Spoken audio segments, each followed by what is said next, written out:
JTrig, it's been split down into all of these sub-projects, and they're all working in slightly different ways. Yep. Just manipulating the internet, essentially, with some very crafty techniques. It's terrifying if you think about it, really. I mean, Underpass is a JTrig program that changes the outcome of online polls. And we've discussed before how polls can they can intimate rather than report. Do you know what I mean? If they can influence your opinion if you see a poll. Yeah, if it's 100% of people think this, then you're less likely to go, well, actually, I'm going to go out in the street and be the one person that says no. It's normative conformance, I think they call it. Absolutely, yeah. Badger, which is a mass, it's a mass email swamping. So it's DDoSing, basically, where you just you destroy a server by hitting them with hundreds and hundreds of thousands of documents. Right. There's Warpath, which is exactly the same thing, only with SMS, like text messages. It'll mass delivery a text to jam up a device, or alternatively, they can mass send out text or emails that promote a certain story or whatever. Silverlord disrupts videos on Vimeo, YouTube, Skype, anything like that. Miniature Hero disrupts Skype as a whole. So basically, if your Skype call's going down, it could be bad connection, it could be JTrig. Yeah, just want to interject on that one. Miniature Hero, it's called, disrupts Skype calls. So someone can externally eavesdrop on Skype, and if they want to kind of make it look like the line's gone. Or it's, now, I've noticed this on Radio 4, right? It's maybe something slightly different, where they're interviewing someone who is putting the opposing view, and is doing really well, and suddenly it starts to go, and then they'll say, "Oh, sorry about that, Mr. Such and Such. We seem to have lost that," and you can tell it's a digital call. It's probably Skype. Yeah. I don't know if this is true, but I just think they've got a button there. Yeah. They think, oh, this guy's beginning to win the argument. Right, well, they have an admitted button. They have an admitted button. It's called Miniature Hero. Spring Bishop finds private photographs on social media, presumably for blackmail purposes. Yeah. Angry Pirate can disable an online social media account or an email account, make it completely inoperable. Right. Gateway, that increases traffic to a specific website. Gestator... Which, just to interject again, Neil, and now that could cause a problem. Like, I put a document on my website that was larger than I'd intended to, and encouraged people to download it. Zumph, my website went because I went straight over the bandwidth. So that internet service providers or hosting companies will take your website down if you go over a bandwidth. So falsely increasing the traffic is a way of getting rid of a... Well, it can work in either way. It can direct people towards it because that's a favourable site, or it can, as you say, destroy the site by basically overloading it and making it fall out of its parameters. Gestator is a program that promotes a certain message or trope or story or theory. That's the one where basically they'll push false stories through the internet. Changeling, now this is a really scary one. Changeling sends emails from your account that are indeterminable. So if they wanted to discredit you, they could basically plant child porn on your computer remotely, send that via an email, and you're all of a sudden on the sex offenders register. Right. And that's absolutely 100% admitted. And the JTrig is one program. JTrig, now all of those are part of JTrig, which is a GCHQ type operation. It was a GCHQ operation. There are lots of similar programs that exist via US intelligence. Just to go back, Gestator promotes a certain message, trope, story, theory. Flat Earth? Could be. Could be. Okay. And there's a few. I mean, Not going to go into that. No, let's not. Let's not open that kind of worms. But there's a few theories, tropes, whatever, that are becoming very popular. And I'm certainly of the opinion of I'll put it this way, okay? Any theory where you know what's happened before you've looked at the evidence is crap. And I think there's a lot of promotion of that. This is this. Prove it. Not let's find out what happened. Saying that this is what happened, okay, and then just looking for evidence to support your case. And I think a lot of that comes off the back of manipulation via this type of program.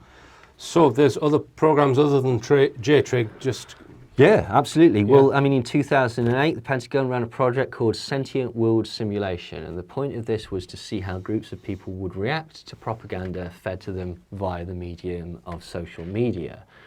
Studies in 2011 found numerous examples across social media where sock puppet accounts and were promoting pro-US propaganda. Now, former director of the CIA, David Petraeus, admitted to this and also admitted that there was a thing called Operation Earnest Voice, which created fake grassroots groups in order to astroturf the internet with pro-US interest groups.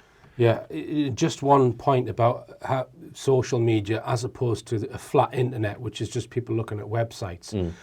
The great thing about social media that allows them to do is if they put a program out, any one of these programs, people are immediately given their responses to that information, which they can then hone and develop their techniques because they know how effective they are. Because people, it's a two-way. It's not just someone looking at a website. All those opinions are being fed back. It's worse than that, Richard. Right. We will get onto it. Okay. It's far, far worse than that. So, stick with it. Yeah. 2012, the Department of Homeland Security paid the defence contractor General Dynamics to monitor anti-government sentiment on the internet. In 2014, studies by data analysis groups showed that the most common posters on Reddit, the forum, just so happened to originate from one place, Eglin Air Force Base in America. Eglin is a major hub for Pentagon domestic manipulation programs, and they funded a series of research papers examining how to establish majority views on social media platforms and how to manipulate and influence conversation and opinion and how to manipulate information. Right. And this just so happens to be one of the main sources of posts on Reddit. So that's saying how to establish a majority views. So not how to establish what the majority view is. No. How to establish they are going to make the majority view this or that. Yeah, so the whole point of a lot of these programs is to get the audience on social media and persuade them that this is correct. Yeah, and furthermore, that they've come up with it themselves. Right. Yeah. It's terrifying. Yeah. Now, it was shown at certain times in the document by the institutions that studied this. At certain times, the majority of posters on this particular site or on particular threads were from this one particular military operation. So you'd have, different people who are all basically based at Eglin, pretending to be different people, influencing the direction of this conversation. And people wonder why I've closed new members to my forum now. Wow. In 2014, it was shown that Twitter feeds and social media posts were analysed as part of a Department of Defence funded project designed to manipulate the emotions of social media users.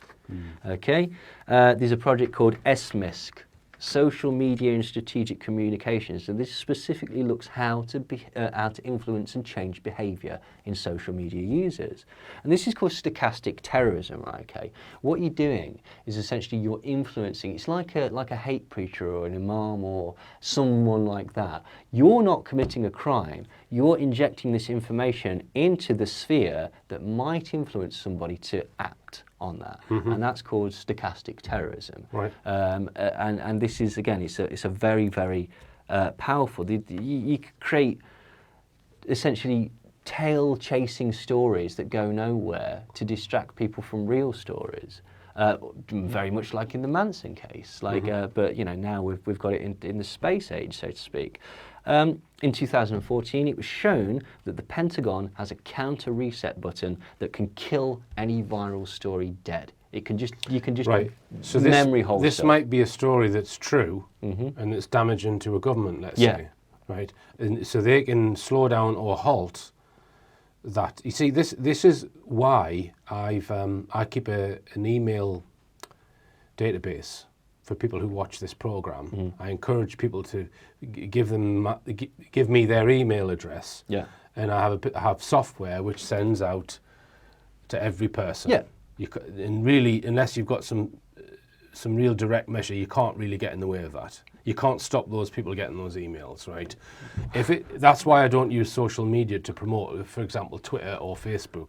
Well, I mean, Project Minaret. Project Minaret's an NSA program to intercept and alter emails and texts. Yeah, okay. But you would know that that had been done. No, you wouldn't. Because they don't know. You could have half a dozen emails on your email list that person reports back to you on. Oh, right. Well, if you're expecting a response, but there's nothing Yeah. to say that they can't create that response themselves. Yeah, but I would say it's certainly less fallible just using clunky old email, sending it out to so many thousand people, than putting it on Facebook and expecting everyone to see it. Yeah, okay, yeah. 'Cause they can just make sure less people see it than your I see what your point. 5,000 followers or whatever. Yes, that's certainly a tactic that they could use, yeah. So, and I think that Facebook, YouTube, etc., are a bit like cattle pens, and they've herded people in there that can be far better controlled and monitored and manipulated within those websites than within alternative websites. Stimulus response thing, okay, if you know that basically like your opinion is X, Y, and Z, then you know that basically your response to a certain social situation is going, you're an avowed racist, right? Okay, you're not going to like it if your boss is black. Or something, and that's really glib and silly, but the point is that basically if you understand how people think about things, you can understand how people would react to things. And people are far, far easier to control if they're in a nice little penned off ideological area where we know you believe this, we know you believe this, and we know you believe this. And when people start to conform to groups, they tend to believe this and this and this, because if you don't believe that, you get kicked out of the group. Do you know what I mean? You don't want to be the one nail that stands out because they catch the hammer. Yeah. Right? And as I said earlier, this is basically, people are becoming incredibly reactionary on the internet, very extreme in their views, no grey areas, sort of, and setting people up against one another. Could that be internet propaganda? Could that be, psyops that are directing people's opinions and changing behaviour? And I think it absolutely is. Right. I've disabled my YouTube comments. That's because I use YouTube as a video host. That's what YouTube is being used. I used to use a different video host, but they went out of business. So I was forced to use YouTube, right? But I'm using YouTube as a video host. I'm not using it for a discussion. No, because people can go and discuss that on the thousands of other websites on the internet if they want to discuss my material, right? If you don't have someone who can police a forum, because that's what it becomes a forum, you get half a dozen people who are there purely to disrupt it. The comments then discredit the video unfairly if you haven't got time to actually manage it. That's why the comments are disabled. No other reason. YouTube is being used as a video host. I'm not stopping discussion for anyone who wants to discuss wherever they want to, but don't write graffiti on my garden wall. That's absolutely. I get that, because it's a position that I'm sure you don't want to be in, but your hand has been forced, because essentially all you're going to get is trolling. Or government trolling. Or sycophancy. And frankly, neither of them are really very helpful, are they? And so it's a bit of a knotty area, really. If you're going to have a forum on the internet discussion, right, you have to have an arbiter, and that's a full-time job, right? I'm making these programs, I'm doing research. I haven't got time to sort out petty arguments over nitty. Nor is it your responsibility. Exactly. So that's the reason, folks. No other reason.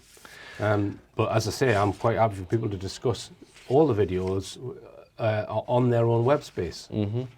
Right. So you want to come back to the Trump campaign slogan? Yeah, I mean, I just think, again, it was make America great again. Regardless of what you think about it, it is genius in as much as it's a masterclass in weasel words. It's an incredibly clever marketing phrase, because it means nothing and everything. Let's just start with America. What do you mean by America? Do you mean the American elite? Do you mean everybody? Does that include illegal immigrants? Does it mean America the corporation? Does it mean America the army? Does it mean America the idea? Does it mean America the GDP? What does that mean? It doesn't really mean anything, okay? So we're going to take this and we're going to make it. What does making involve? Does that, you make a house, you can make a cake, you can make a bed. Is it going to involve a lot of work? Who's going to do it? How will it be done? Will it be easy? Great. What does great actually mean? What does it look like? For who?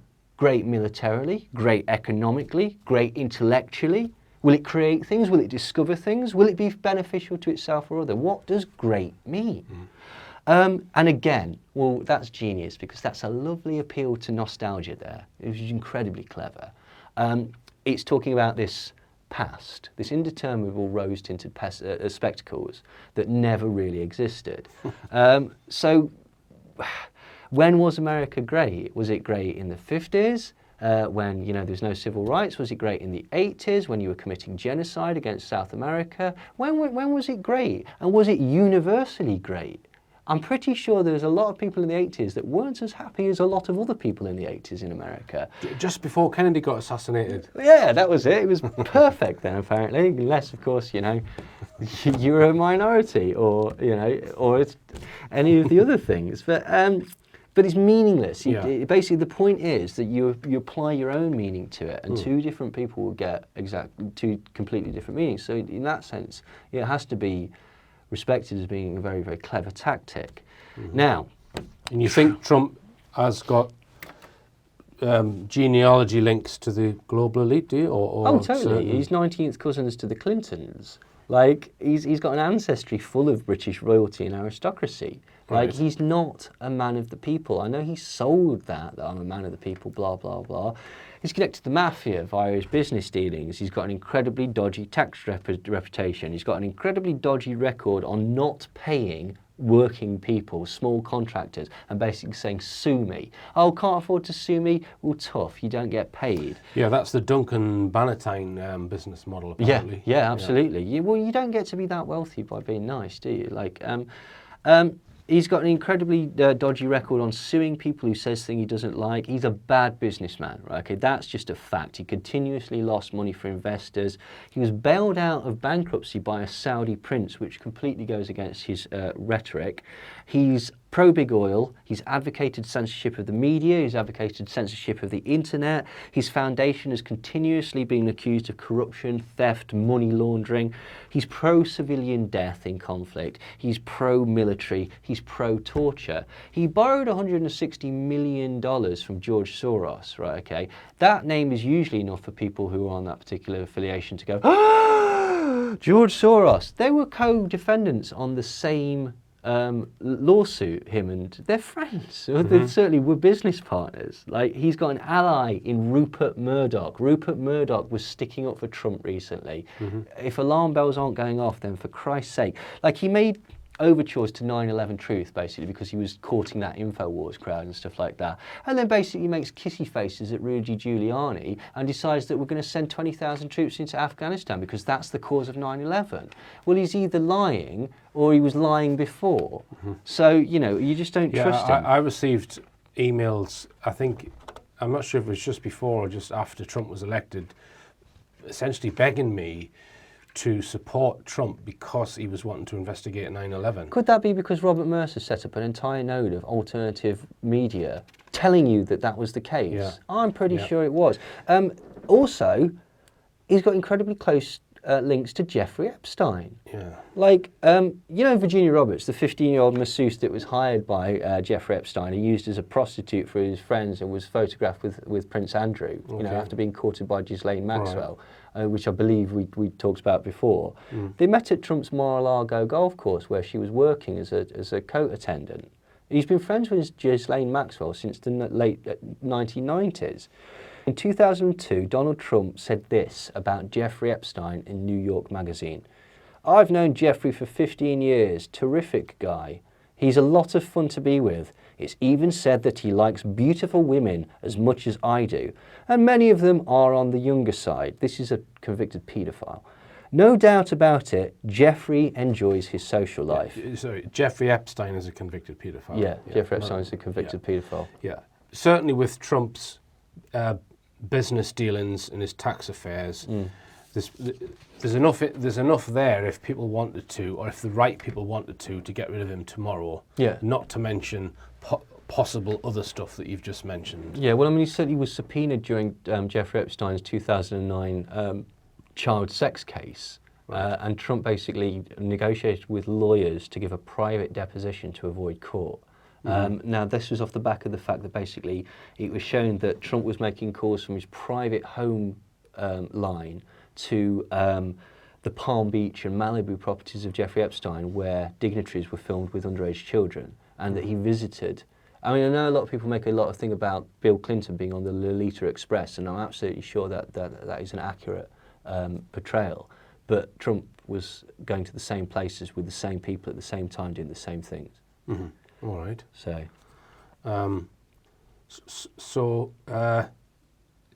do you think that's currently being used to blackmail him to now, or it's something that I don't might know. be? All I'm saying in other is words, that these is it just these money people who are behind him, or are there more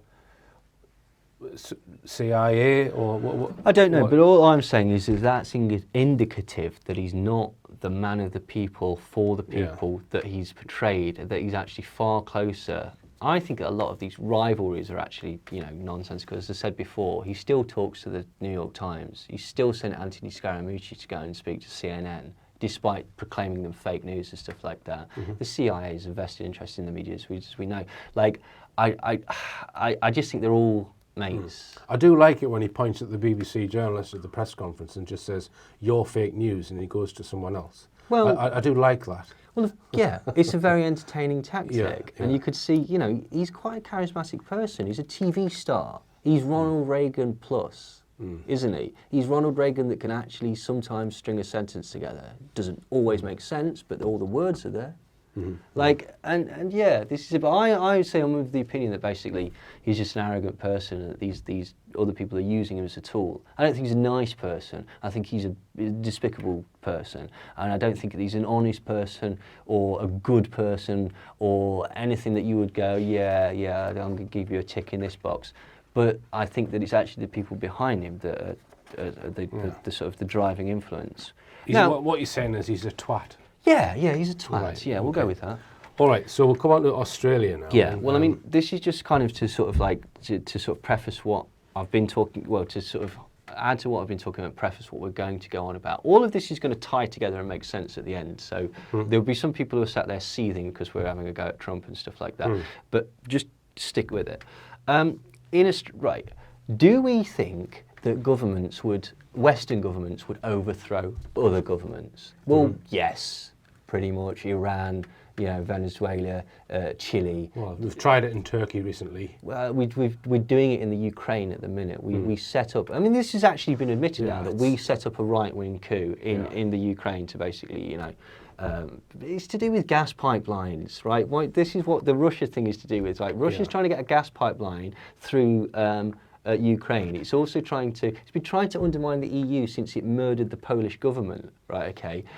Because economically, NATO versus Russia is a very, very strong power. If you could break that up and break up the EU and stuff like that, Russia is going to become more dominant in the power industry. It's dead straightforward. The Cold War never ended. It's just moved into economic terms, essentially. That's what it is. But so would we overthrow a government? Yeah, I think we would. In fact, I know we would, because in the 70s, we performed a coup in Australia. After Edward Gough Whitlam was elected as Prime Minister in 1972, CIA, MI6 and Australia's own intelligence agencies conspired to basically,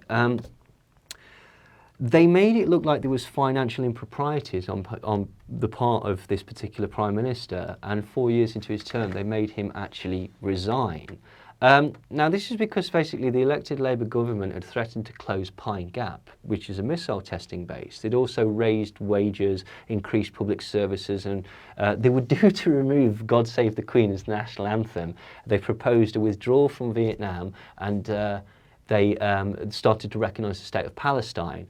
And it would appear that basically the CIA, MI6 and the establishment of Australia decided that this wasn't really happening, and so they forged documents to imply, financial improprieties and basically oust this government to the detriment of the Australian people for military psychological purposes. What's really terrifying is that basically, apparently, similar tactics were used in the UK against Harold Wilson's Labour government. Apparently, the British press smeared Wilson as a potential Soviet spy, or at the very least a huge security risk. Now, what's really, again, terrifying is that in 1974 there was a proposed coup d'etat against the Wilson government by MI5. And this was led by Lord Mountbatten. They commandeered Heathrow Airport for a practice run of overthrowing the elected government. And I'll just point out, this is probably a coincidence, but just after Wilson was ousted and Pine Gap was continued, then we got Thatcher and Reagan, who brought about this free trade association, this sort of special relationship, and then we've got all sorts of delightful things like Iran-Contra, the crack epidemic, AIDS, etc., etc., etc., that just happen to serve this particular ideology. Right. Now, is this sort of thing going off in America? Is this what's gone off with, say, the Trump campaign? Are these wealthy right-wing people trying to influence the type of coup by creating an alternative media and then trying to influence it? I think it's incredibly possible. I mean, let's just look at Steve Bannon, who's just basically resigned as the aide to the president. Essentially, he's not going to be. I thought that was a quite clever PR tactic, really, because essentially. So the reason why you're drawing this parallel, Neil, is because you're saying that Trump getting into power was almost like a coup. Is that what you're saying? Yeah, and I will expand on this later, okay. It's to do with a firm called Cambridge Analytica, and we will come on to that shortly. Right.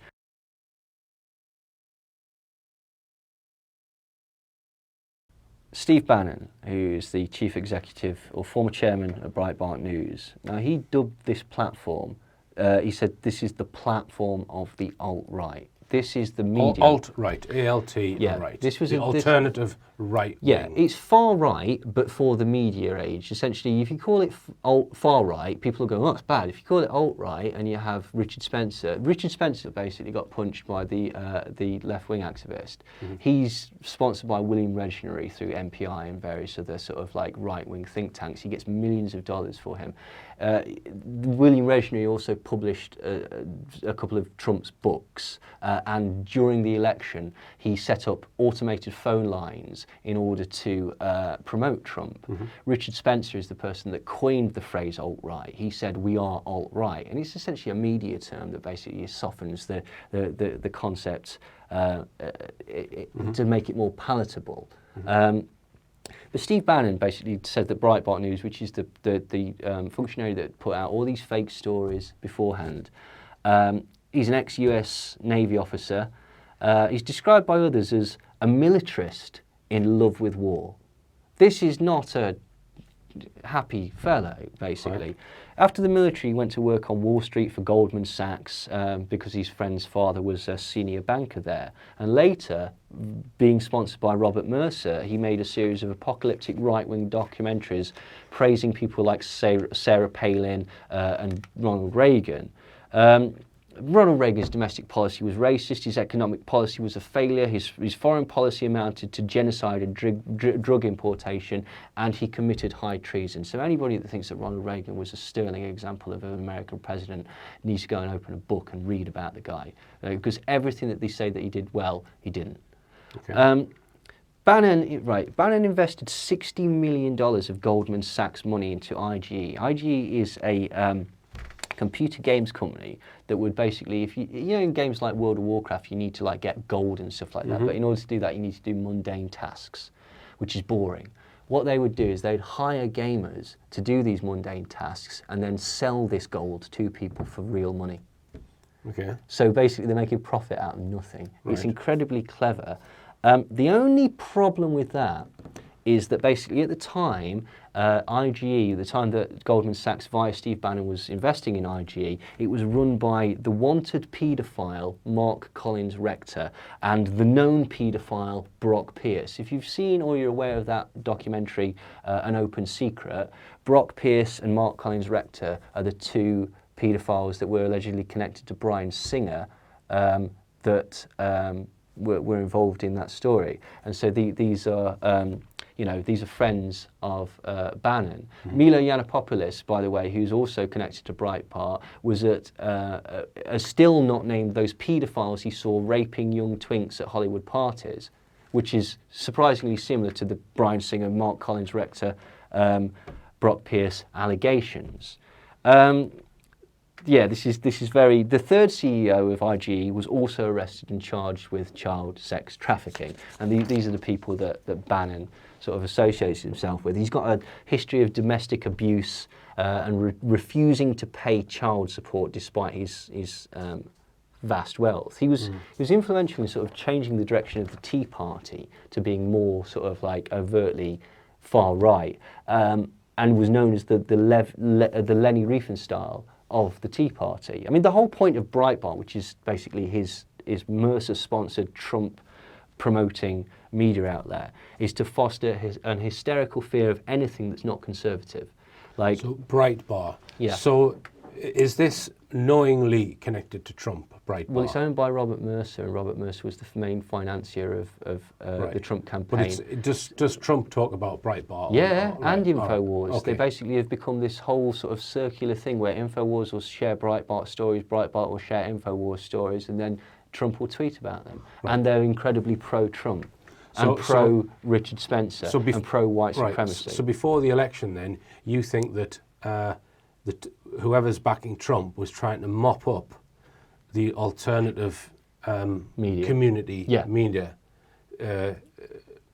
and that's why, say, InfoWars And Drudge Report and- was kind of nudged to the right a bit to line itself with Trump, Oh yeah. and then soak up all of his following It happened to get all of these people who wouldn't normally vote to vote, Yeah, absolutely. By giving them, giving them a carrot. we will create the heroes for them to We're follow. going to sort out 9/11. Absolutely, yeah, exactly. Yeah. Like, and then they've just completely forgotten about that.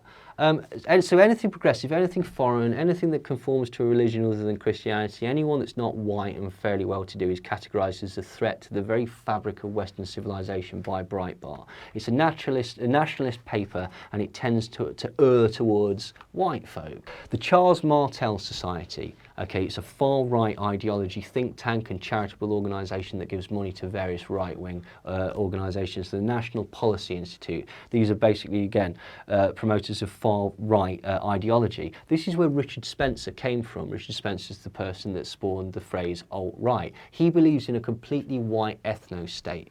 Okay, he wants to deport everybody who's not white, as does William Regnery II. He's an admitted white supremacist who wants all non-whites deported from America. He published Trump's book, and during the election he set up automated phone lines. But they're never going to bring about a government that's going to do all that, are they? Do all what? Well, that's going to make America a purely white state, this white country. Maybe not, but No, this is what these very wealthy people yearn for as an ideal. All right. Bannon then basically set up the right-wing think tank GIA. This was financed by Robert Mercer and the Koch brothers, okay, who are, again, usually you mention those people and it's a, oh my God, like it's one of those things, and people seem to just sort of like let that slide with this particular administration, as if that's not incredibly suspicious. What the GIA allowed investors, it gives tax-deductible donations, and these were basically used to finance Breitbart. This is technically money laundering, and it's completely illegal, and it's basically to hide the fact that these alternative nodes are actually financed by the financial elite. Mm-hmm. So, with all that in mind, Mm-hmm. what's Cambridge Analytica? Okay. You tell me. Right. Cambridge Analytica started as a company called SCL. SCL is a British-based military psyops organisation. It's connected to the British military and the British military intelligence. It's very cagey about what it does, but it does admit that it's a psychological operations house.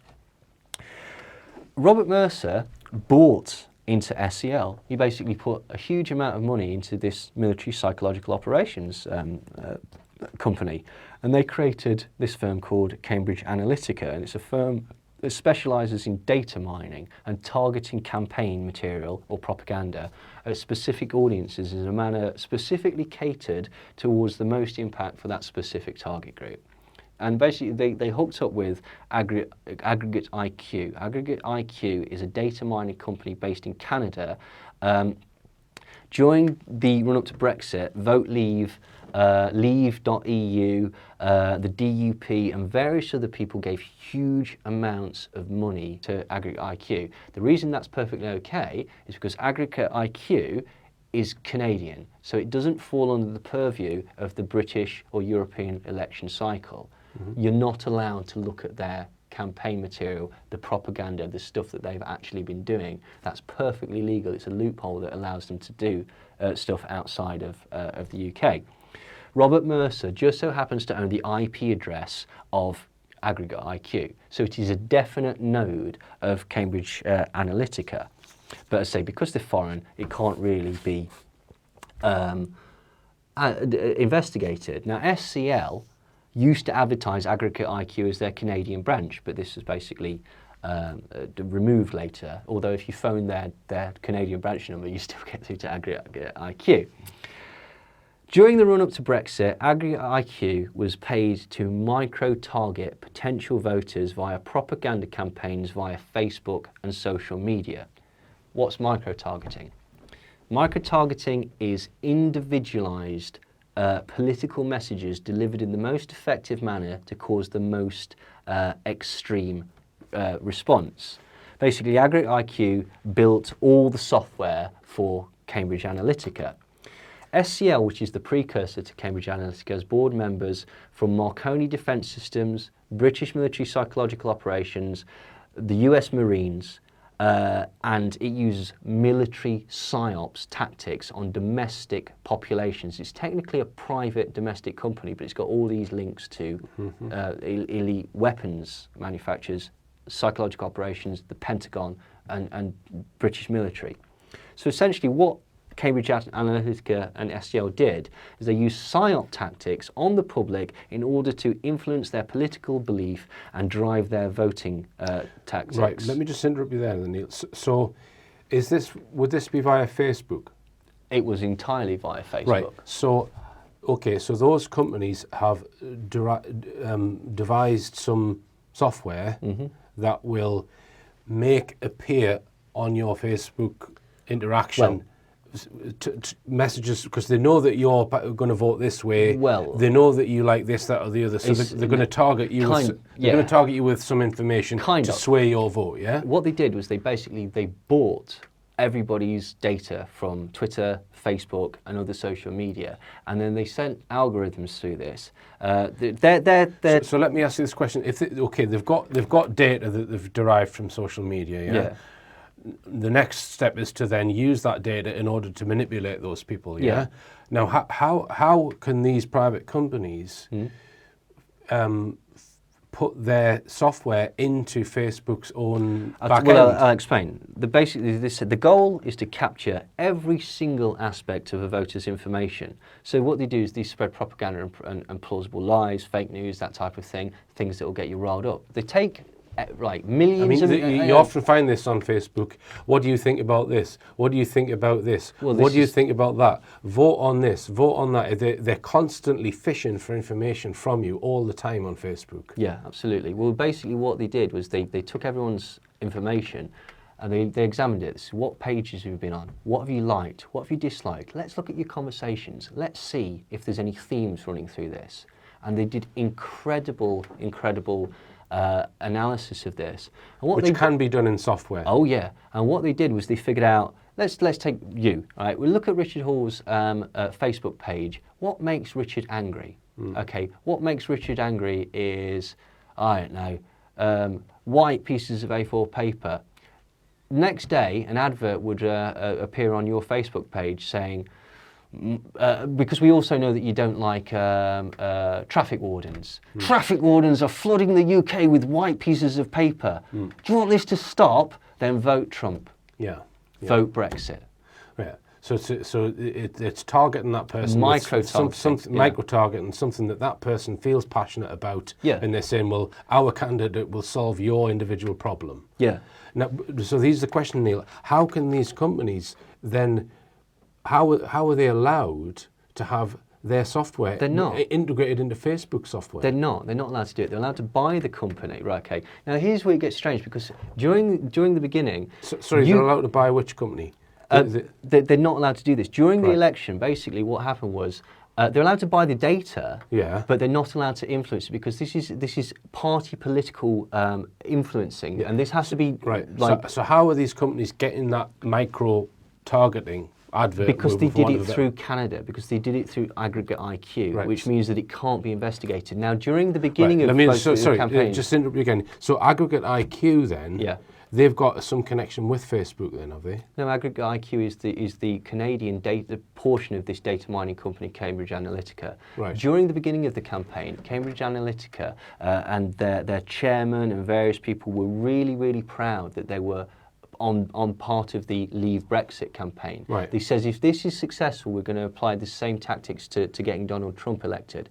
They later admitted that they used micro-targeting, fake news, etc., etc., etc., as a precursor to get Donald Trump into office. Right. Now, it came out during the campaign that this is illegal, because if you're paying this company, you have to declare it, and there's only so much money you're allowed to put into political campaigns, and it's totally illegal. So all of a sudden, Cambridge Analytica turned around and says, oh yeah, no, we did it all for free. In fact, we didn't do anything. In fact, actually, the only reason we did it is because basically Nigel Farage is keen on Brexit, and Robert Mercer's his friend. There's a current, basically, this was exposed in The Observer, and Cambridge Analytica says, well, no, that's completely not true, and we're going to sue you. And The Observer turned around and says, fine, we've got all the quotes. You admitted that you were involved. You can't sue us now.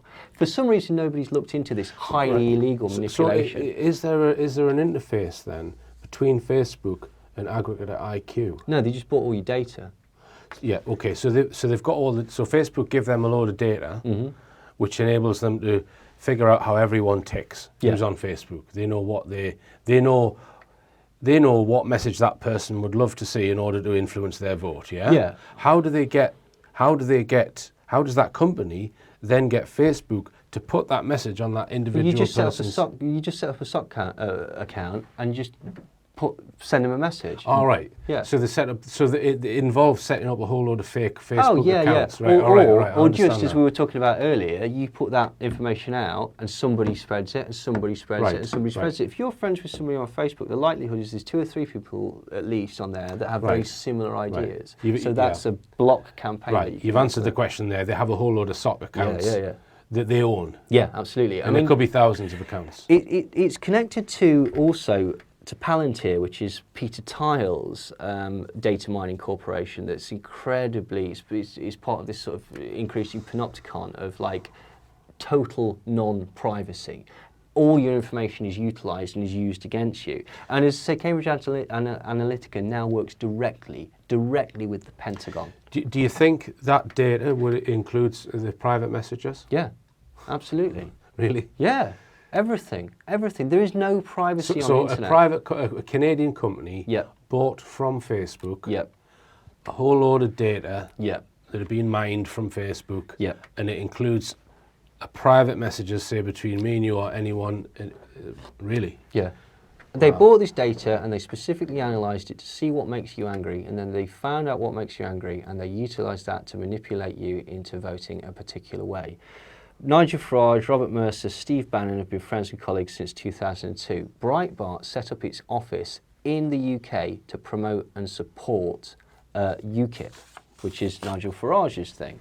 Again, it doesn't necessarily mean that basically you voted in the wrong way. It just means, or that you didn't have a good reason for it. It just means that if you voted for Trump or for Brexit, that these millionaires and billionaires that have connections to military psychological operations, the Pentagon, the White House, US military and British military just so happen to want you to vote that way.